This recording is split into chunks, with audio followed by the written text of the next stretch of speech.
de dezembro, é o primeiro domingo do próximo mês, mês de dezembro, e nós vamos, neste horário, no dia 6, no horário das 8 da manhã, realizar a Assembleia Geral de Membros, que é uma reunião ordenada por lei, e nós precisamos realizá-la.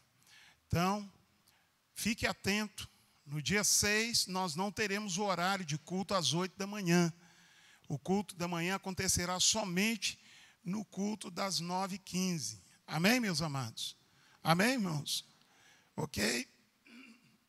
Então, nós vamos estar nos reunindo nesse horário para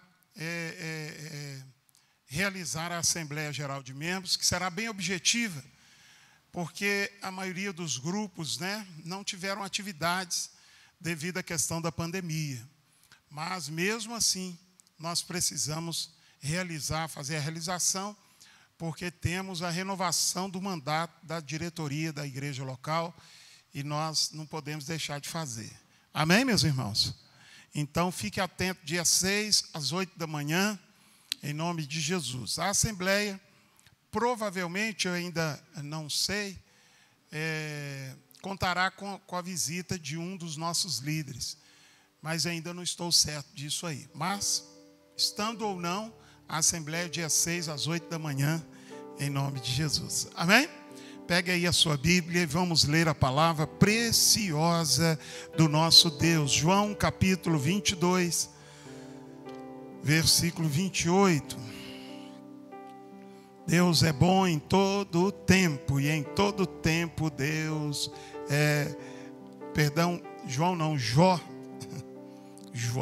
João 22 não tem, né, irmão? Jó está onde, né? Antes de Salmos, amém? Você vai achar aí Jó. Glória a Deus. Deus é bom. Jó, não João, mas Jó, capítulo 22, versículo 28. Amém? Vamos ler só este verso que nos servirá de base para o que vamos falar. Diz assim a palavra de Deus: determinando tu algum negócio, assim será feito, e a luz brilhará em teus caminhos. Determinando tu algum negócio, assim será feito, e a luz brilhará em teus caminhos. A outra versão diz: o que você decidir se fará, e a luz brilhará nos seus caminhos. Amém? Podemos assentar em nome de Jesus. Irmãos, estamos no nosso segundo domingo do Projeto de Vida 2021. Projeto de Vida 2021. A minha intenção nesses dias é fazer com que você não pare por causa das más notícias.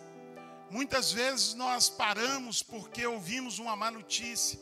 Olha, vem aí uma grande pandemia, né? Vem aí a pandemia, vem aí o risco de contaminação, e nós vamos parando com tudo, com projetos, com sonhos, com expectativas, e isso acarreta para cada um de nós, irmãos, angústia, tristeza, frustrações.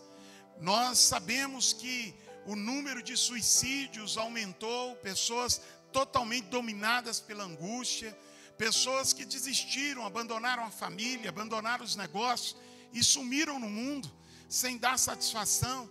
Isso mostra desesperança. As pessoas ficaram sem nenhuma expectativa e resolveram desaparecer, resolveram sumir, né? Outros simplesmente pararam e se entregaram a algum tipo de vício, se entregaram ali ao sabor da vida sem nenhuma expectativa. Isso é porque as pessoas ficaram sem esperança diante de tudo que aconteceu ou que está acontecendo neste ano. É lógico que a pandemia não está limitada pelo calendário, né?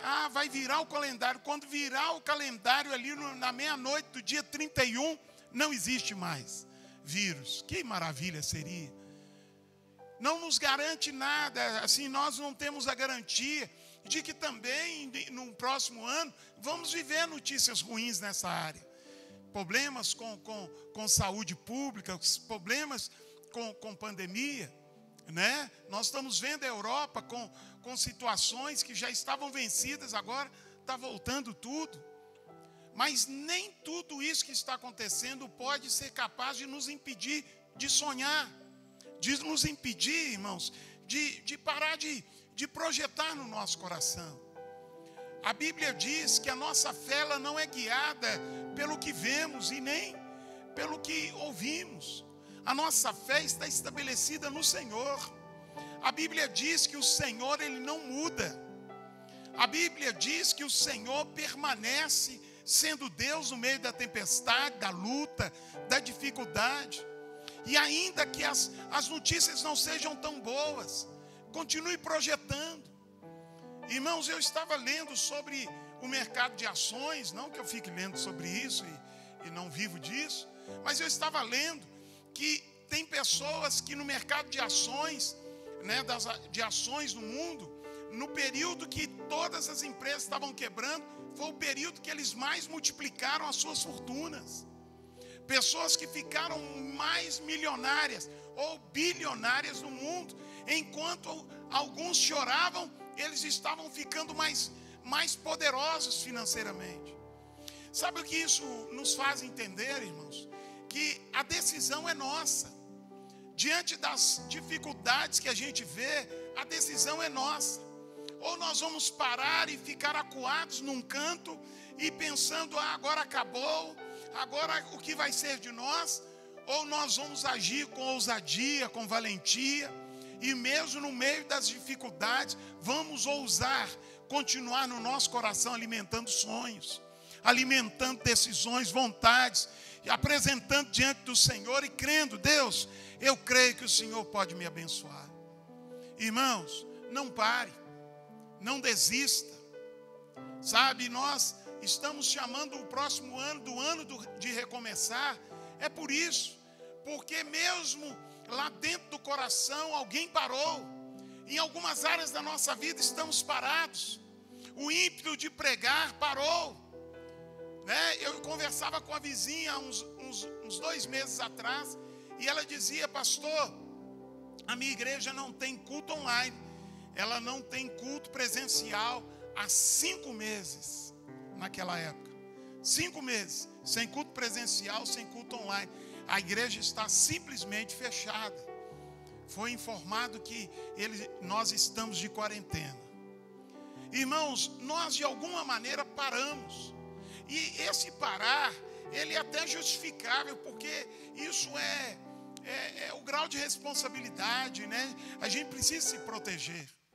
Mas, irmãos, a vida não pode ficar indeterminadamente parada em função disso.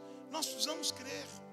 Nós temos um Deus que interfere no sol, interfere na força das ondas, na força da gravidade. O nosso Deus governa todas as coisas. A Bíblia diz que Ele criou todas as coisas. Então nós podemos crer que essa circunstância não pode limitar a nossa fé, não pode limitar a nossa capacidade de crer que o nosso Deus pode ir além e nos abençoar. Irmãos amados, nós precisamos crer, precisamos acreditar. Sabemos também, irmãos, que Jesus está voltando. Sabemos que tudo que está acontecendo no mundo político, essa convulsão, né, mundial com o mundo político, a questão do clima, a questão da saúde pública mundial, tudo isso é escatológico, tudo isso aponta para a volta de Jesus. Sabemos disso. Há quem diga, pastor, para que eu vou sonhar? Porque Jesus está voltando. Irmãos amados, nós precisamos continuar crendo que Deus pode nos dar bons dias, pode nos dar boas conquistas, pode nos dar dias de vitória. Apesar da volta de Jesus cada vez mais iminente, eu posso crer que o meu Deus me dará vitória enquanto aqui estiver nessa terra. O meu desejo é que você não pare. O meu desejo é que você continue crendo. A Bíblia diz que Deus colocou dentro de nós a capacidade de crermos, de sonharmos, de estarmos planejando. Olha, desde que o homem é homem, desde que o mundo é mundo, o ser humano se coloca a sonhar. Lembra lá nos primórdios, o acontecimento de Babel, onde os homens falavam a mesma língua, e diz a Bíblia que eles tiveram o mesmo propósito, e por falar a mesma língua e ter o mesmo propósito, eles então decidiram edificar uma torre. Aquela torre era para fazer o nome deles, o nome do ser humano, né? Os seres humanos serem célebres. E segundo objetivo, fazer com que eles estivessem juntos em um mesmo lugar. E eles então começaram a edificar. E a Bíblia diz que a fala de Deus é: eis que eles são um e falam a mesma língua, e não há nada que possa impedir eles no cumprir o que eles querem fazer. Irmãos, a capacidade de planejar, Deus colocou dentro de cada um de nós. Deus colocou dentro de cada um de nós a capacidade de planejar. Eu assistia a um vídeo recentemente, onde um moço que estava desempregado, ele não tinha emprego, mas ele tinha um quintal e ele cuidava muito bem das suas hortas. E então ele, com o celular na mão, começou a ver pessoas ensinar a fazer comida, o outro consertar o carro, o outro a pintar a parede. E ele então falou assim: como que eu vou ganhar dinheiro? Aí ele, com o celular na mão, na frente do quintal dele, ele olhou para os canteiros tão bonitos que ele tinha. Ele resolveu então abrir um canal para ensinar a fazer canteiro.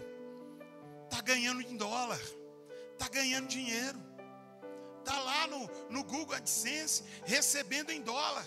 Cada pessoa que vai lá assistir o videozinho dele para falar de canteiro, ele está ganhando dinheiro.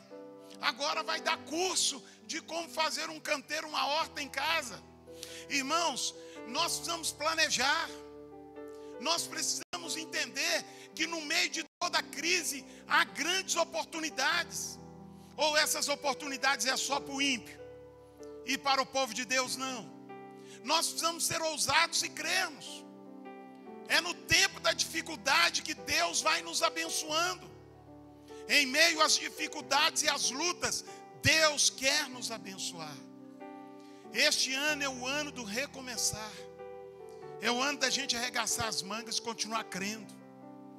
Sabe, irmãos, eu quero desafiar você a não ter aquela fé que vai te levar a ficar ali num canto espremido, oprimido, preocupado, mas ter aquela fé altiva de gente que é valente, gente que crê, que enfrenta, gente que, não, eu creio ou eu não creio.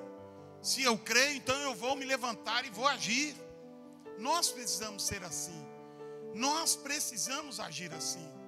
Irmãos, não adianta termos uma Bíblia coroada de promessas, ter uma Bíblia cheia de propósitos de Deus para nossas vidas, propósitos que correm o risco de não se cumprir nas nossas vidas, se nós não temos fé para atingir isso. Há quem diga, algum estudioso certa vez disse que a Bíblia tem mais de 8.000 promessas. Eu nunca contei, mas se tem 8.000 promessas ou não, essas promessas precisam se cumprir na vida do povo que crê. Quem aqui crê na palavra de Deus? Então essas promessas estão aqui para se cumprirem. A Bíblia diz que Deus é o Deus que promete e é o Deus que cumpre. E essas promessas precisam se cumprir. Mas a verdade, irmãos, é que muitas dessas promessas não se cumprem. E sempre vai haver um motivo por que elas não se cumprem. Irmãos, Deus jamais vai abençoar alguém que está fora da condição para receber a bênção. Irmãos, se você olhar, cada promessa tem uma condição para que ela aconteça. Às vezes a gente vê lá os benefícios do governo, vamos dar esse exemplo. Os benefícios do governo. A gente olha ali e vê os benefícios e muita gente fala: opa, eu acho que eu vou ter direito. Mas para ter direito, a gente tem que consultar lá e saber se a gente reúne as condições para se estar recebendo aquele dinheiro. Não é assim? Ah, não, eu acho que eu vou receber a aposentadoria, ou eu vou receber a indenização, ou essa ajuda agora que o governo está dando, que eu esqueci o nome, o auxílio. Ah, eu acho que eu vou receber, mas a pessoa precisa saber se ela está na condição, se ela está dentro das condições para aquilo vir para ela.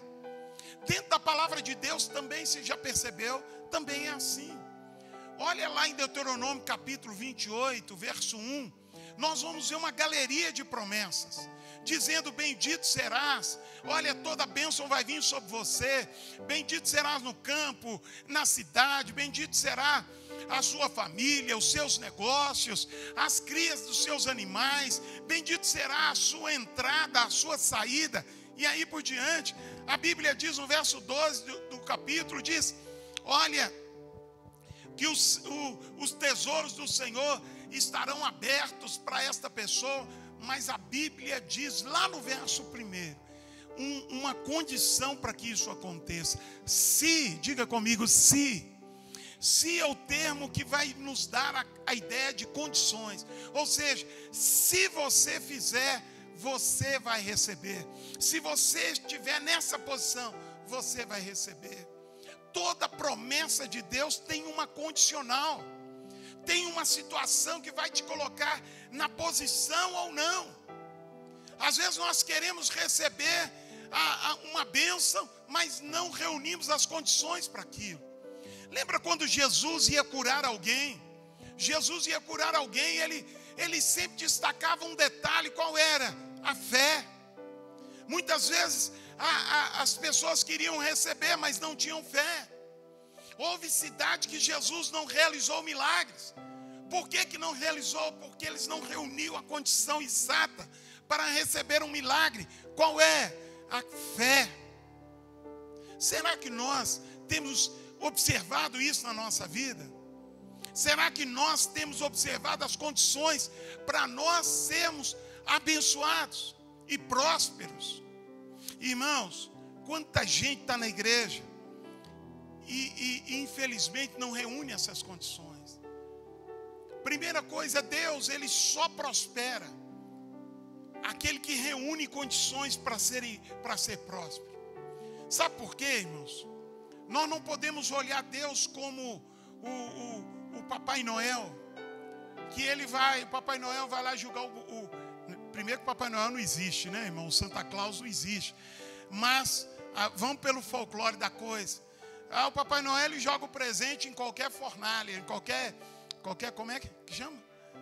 Qualquer lamparina, qualquer chaminé, né? Chaminé. Coloca lá em qualquer pé de meia, né? Não existe, mas vamos aí pelo folclore, né? Mas, irmão, ele não há condições, ele dá. Agora, Deus não é um gênio da lâmpada ou um Papai Noel. Há condições. Até para ir para o céu tem condições, né? Olha lá o que diz Romanos 9:10. Se confessares, se com a tua boca confessares e em teu coração credes, né? Se confessares e se em teu coração credes, são condições. Olha, irmãos, quantas vezes nós queremos algo, mas não estamos debaixo daquelas condições. Irmãos, Deus, Ele não abençoará aquele que não reúne condições para receber. Então a primeira coisa, nós precisamos corrigir a nossa visão a respeito de Deus.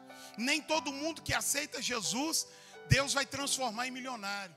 Mas a Bíblia diz que o Senhor vai sustentá-lo e suprir todas as suas necessidades.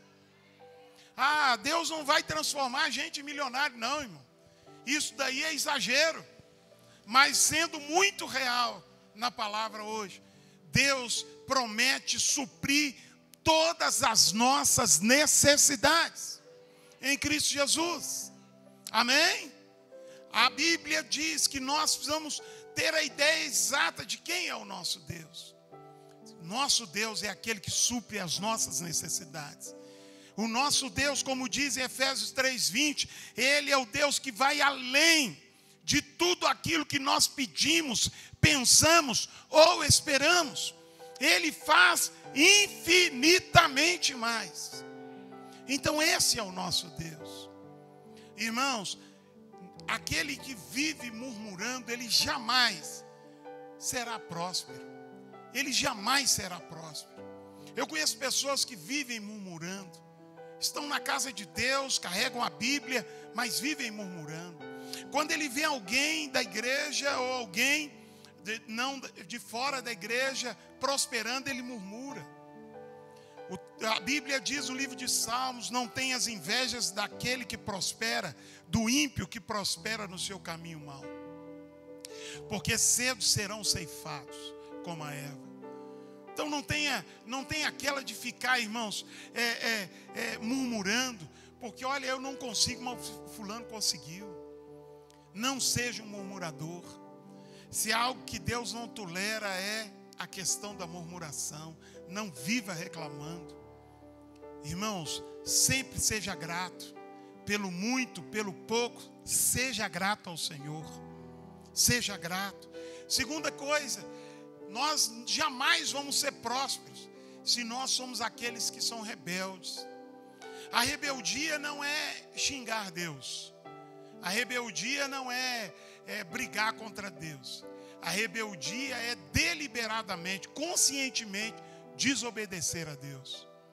Quando eu decido fazer aquilo que não agrada a Deus, Deus entende isso como um ato de rebeldia. Na realidade, esse é o pecado que transformou Lúcifer na condição que ele está hoje. Irmãos, nós precisamos agradar ao Senhor. Nós precisamos obedecer ao Senhor. Até onde nós somos obedientes? Deus, Ele jamais vai agradar aquele que é rebelde. A rebeldia também tem um outro aspecto. É quando eu me levanto contra uma autoridade de Deus. Eu nunca vi alguém rebelde no reino de Deus e que prospera.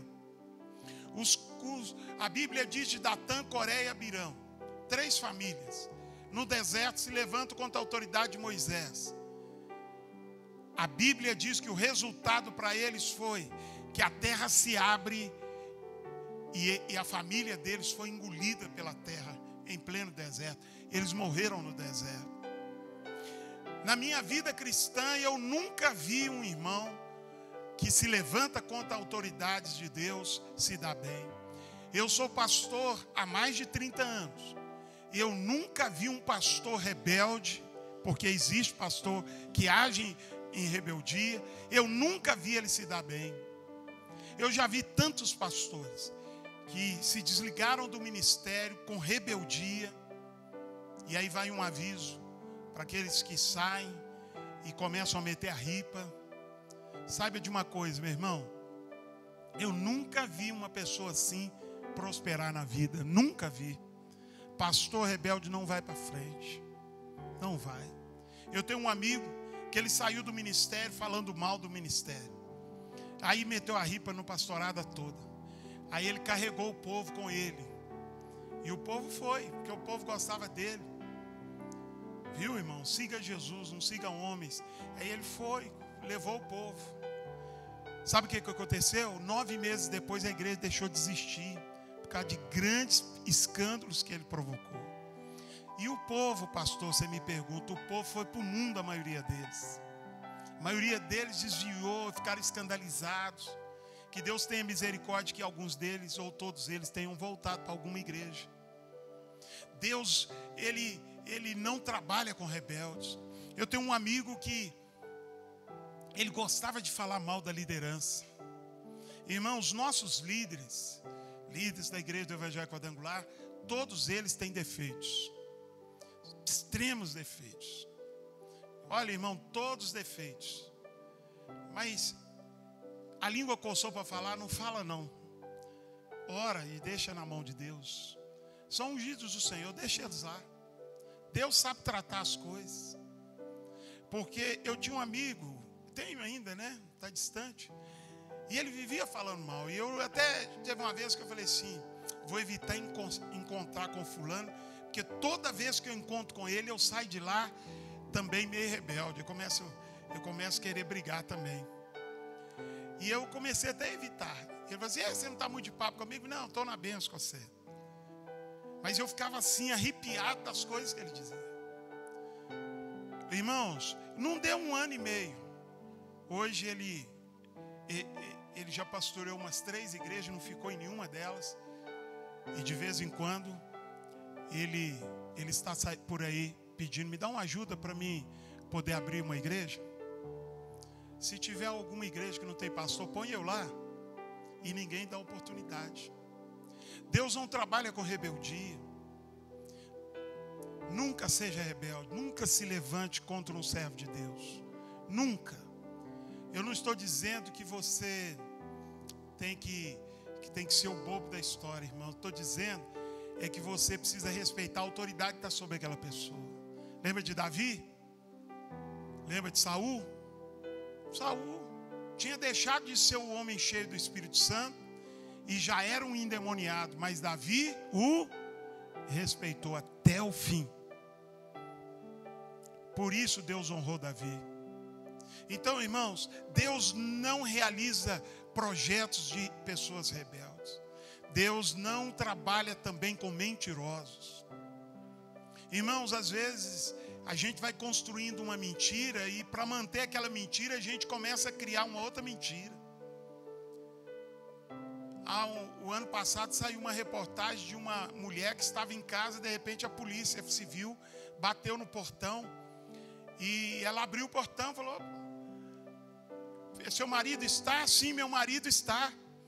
E ela toda alegre foi chamar o marido, porque a vida toda ela achou que o marido era policial civil.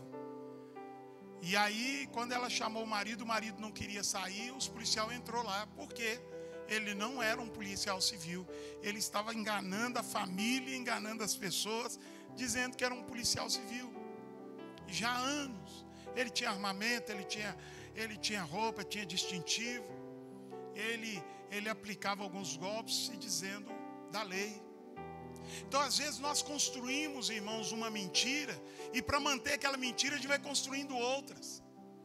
Olha, irmão, uma das coisas que o mentiroso ele é escravo. O mentiroso é escravo da sua própria mentira.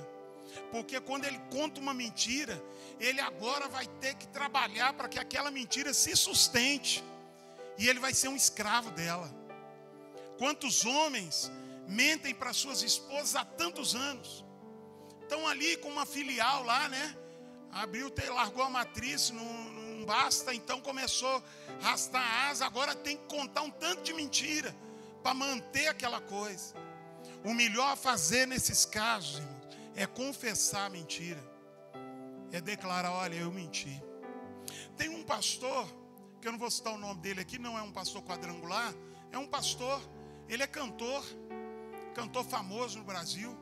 E ele ficou famoso com muitas músicas de louvor e adoração. E no meio das suas gravações ao vivo, ele contava algumas experiências que ele tinha tido com Deus. E ele começava, não, mas porque aí apareceu um anjo, o anjo falou assim comigo. E as pessoas ficavam assim extasiadas. Não, que revelação poderosa, que experiência gloriosa. Não, porque aí Deus falou no meu coração isso. E as pessoas, e ele fazia muito sucesso. Isso tem mais ou menos uns 8 anos atrás. E ele foi vivendo com aquelas mentiras. E aquilo as pessoas foram replicando por aí. Não, que experiência. Não, mas fulano, e as portas se abriam. Porque as pessoas, não, fulano tem uma experiência profunda com o Espírito Santo. Vou chamar ele na minha igreja. E ele rodou até que um dia Deus começou a tratar com ele. E ele chamou um pastor mais experiente. E ele começou a abrir o coração e falou: eu não aguento mais chegar em alguns lugares e as pessoas falarem assim: e aquela experiência, e aquilo que Deus falou com você? E ele ficava assim: é verdade, mas ele sabia que aquilo era uma mentira. Ele havia contado muitas coisas para parecer-se mais espiritual do que ele era. E ele já não aguentava mais ter que sustentar aquelas mentiras. E ele já estava disposto a largar aquelas mentiras de lado. Mas e agora? Como é que faz? Se ele contasse, ninguém mais ia comprar os CDs dele. E ele foi até um pastor muito experiente. O pastor falou com ele que a melhor maneira para se libertar da mentira era confessar que era mentira. Quando você confessa que é mentira, irmão, você pode perder tudo, mas você ganha tudo com Deus. Porque Deus é misericordioso. Porque Deus é bondoso. Sabe o que ele fez? Ele pediu ajuda àquele pastor. E no próximo evento que ele foi, gravação ao vivo, ele no meio do evento, ele parou tudo, sentou no meio do altar e ele começou a chorar e contar. Irmãos, lembram daquilo que eu falei? Aquilo era mentira. Irmãos, lembram daquilo que eu falei? Aquilo era mentira. E ele foi contando. Ele fala que uma das melhores coisas que ele fez na vida dele foi declarar as mentiras que ele contava. Irmãos, Deus não abençoa gente mentirosa. O mentiroso vai ser um escravo eternamente. Olha, a melhor coisa, irmão, é abandonar a mentira, ser verdadeiro, ser autêntico. Não, eu sou assim. Olha, Deus, eu sou desse jeito. O Senhor pode me mudar, o Senhor pode transformar minha vida. Ó Deus, mas eu não vou inventar uma mentira. Deus não trabalha com mentirosos. Deus também nunca vai prosperar, irmãos, aqueles que desobedecem. A desobediência é algo tão forte, irmãos, que ela atrai maldições. Além dela impedir que algo aconteça de bom, ela impede coisas ruins para a nossa vida. Nunca, jamais viva uma vida de desobediência ao Senhor. Irmãos, em várias áreas. Às vezes a gente é desobediente, sabe, irmãos? A gente é desobediente em tantas áreas. Desobediente no propósito de oração. Desobediente, não jejua. E às vezes, irmão, a gente não ora no jejum e a gente põe culpa. A igreja está fria, o pregador está fraco, o louvor está ruim. Mas na realidade não, irmão. Começa a orar e jejuar que o céu desce. As coisas mudam. Às vezes a gente desobedece nessas coisas. Nós desobedecemos a orientação que recebemos. Nós às vezes não somos ensináveis. Nós sempre temos a nossa própria opinião e a gente não obedece. Irmão, você já percebeu que quando Deus foi usar alguém, uma das qualidades daquela pessoa sempre era ser obediente? Não há como Deus usar alguém que não obedece, porque Deus é o Deus que dá ordens. Lembra de Noé? Deus usou Noé ou não? Usou. Mas Deus usou, uma das características de Noé é fé, é perseverança, sim, mas é principalmente ser obediente a um projeto. Deus deu para ele um projeto, falou: olha, é isso aqui que eu quero que você faça. Ele envolveu a família dele toda, o povo falou mal, o povo riu dele. Ele demorou mais de, acho que se não me engano, 300 anos, e está construindo, e não tem chuva, e ele está construindo, obedecendo um projeto, um direcionamento. Deus, quando vai usar alguém, essa qualidade é importante. Irmão, nunca seja desobediente. Você tem muitas ideias, mas sempre pergunte: Deus, qual é a sua ideia? Qual é o seu plano? Eu não quero desobedecer ao Senhor. Deus, é isso, então eu estou. Irmãos, não seja desobediente. Condição clara para que projetos deem certo na nossa vida é também crer. A fé é a principal alvo do diabo nos dias de hoje. O diabo tem matado a fé das pessoas. Tem gente que não crê em mais nada. E quando o diabo convence você em não crer em mais nada, irmão, o diabo já ganhou a batalha. O diabo já ganhou a batalha. Irmão, nós precisamos crer. Precisamos crer. Deus não realiza projetos ou sonhos de gente que não crê. Nós precisamos acreditar. Não perca a sua fé, meu irmão. Continue crendo. Continue acreditando. Eu estava dizendo aqui de pessoas que foram atrás daquele pastor e o pastor decepcionou eles. Eu cheguei a receber 3 pessoas e conversando com elas, eu fiz de tudo para encaminhá-las para alguma igreja. Sabe, as três falaram assim: pastor, eu não acredito mais nada, não vou para a igreja não. Não sei se depois arrependeram e foram para uma igreja, mas a verdade é que elas não queriam, porque a fé estava aos pedaços. Irmão, não permita que o maligno e os problemas destruam a sua fé. E por último, eu quero falar que Deus não prospera aquele que é infiel. Quem é infiel, Deus não prospera. E eu quero destacar aqui a questão de dízimos e ofertas. Quantos de nós não prosperamos porque temos medo de consagrar o nosso dízimo? Temos medo de Deus falhar conosco. Vai que eu consagro o meu dízimo e a minha oferta e vai faltar para mim e para a minha família. Irmão, sabe o que eu observo? Nós temos famílias aqui que vieram de outro país. O país que eles vieram é o país mais pobre das Américas. Esses irmãos, eles eu acho que não estão aqui agora. O país deles é um dos mais pobres, é considerado um dos mais pobres, se não o mais pobre das Américas. É o Haiti. E esses irmãos são extremamente dizimistas e ofertantes.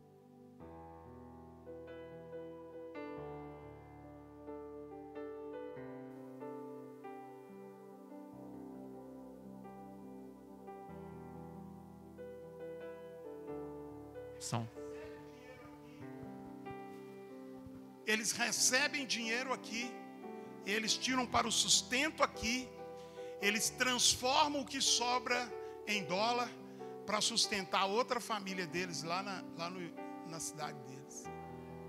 Aí você diz: então eles não consagram o dízimo. Não, eles consagram o dízimo e são ofertantes. Aí você vai perguntar: por que você faz isso?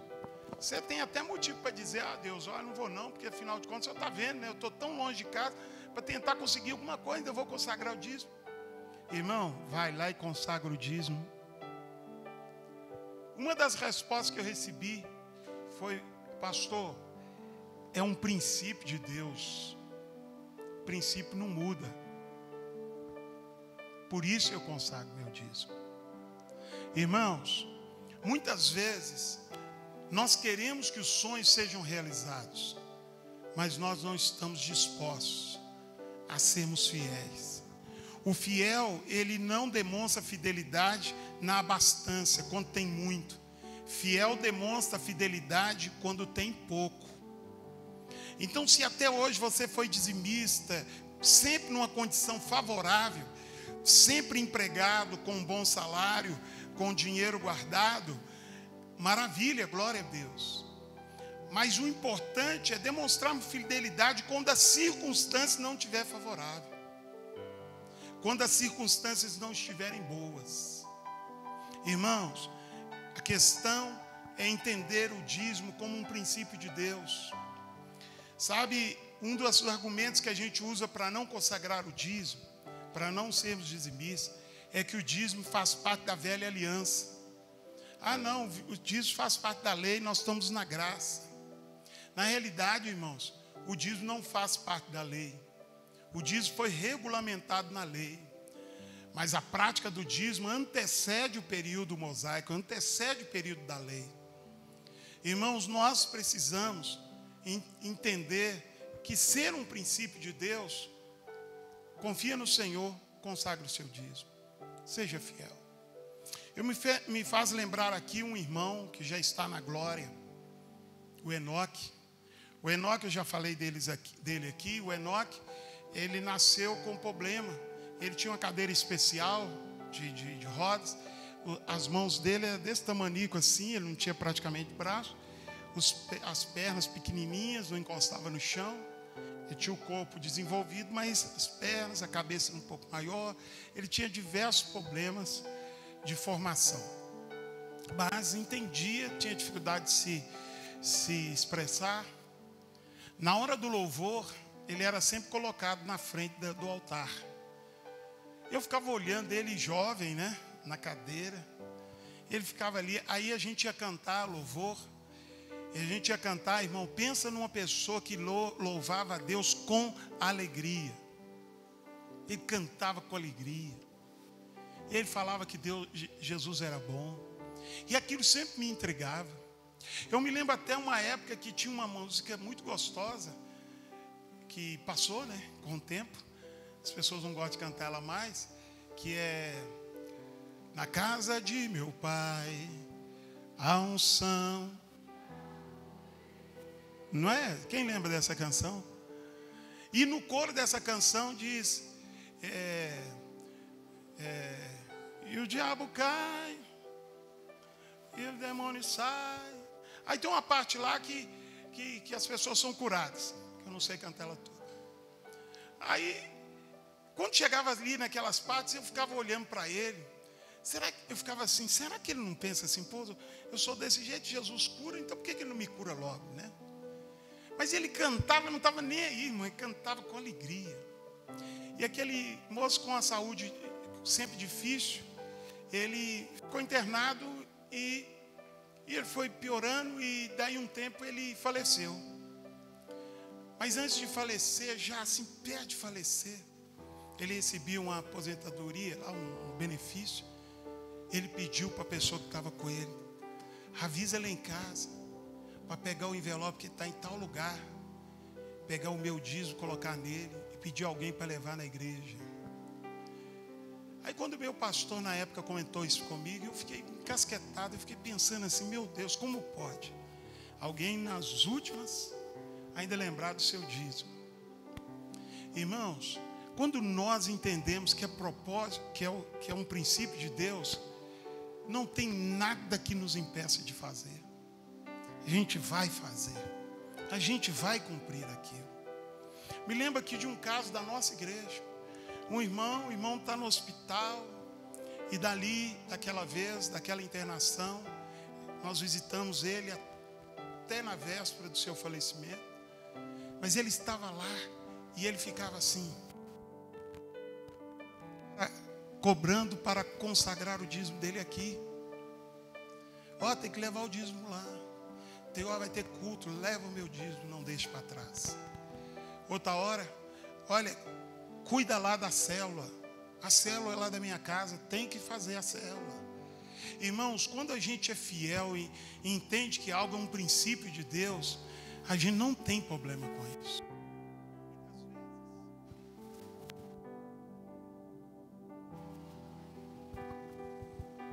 Vamos dar uma glória a Deus aí? Muitas vezes nós queremos ver os projetos se cumprirem, mas sabe o que acontece? Nós temos dificuldade de ser fiel. E Deus só honra quem é fiel. Amém? Eu gostaria que a gente se colocasse de pé. Quero convidar o grupo de louvor bem rapidinho aqui, para a gente poder adorar a Deus. Gostaria de pedir ajuda aos pastores, aos diáconos e diaconisas. Bem rapidamente, aqui à frente. Nós vamos ungir as mãos. Amém? Aliás, nós vamos passar, Giovanni, e a pessoa mesmo vai colocar a mão ali, para a gente não precisar. Amém? Amém, irmãos? Glória a Deus. Feche os seus olhos em nome do Senhor Jesus. Você que é dizimista da casa de Deus, eu quero desafiar você a renovar o seu voto de ser dizimista. Nós estamos caminhando para o encerramento deste ano. Eu não sei como foi sua caminhada com relação ao seu dízimo e a sua oferta este ano. Para mim não importa agora. O que importa é você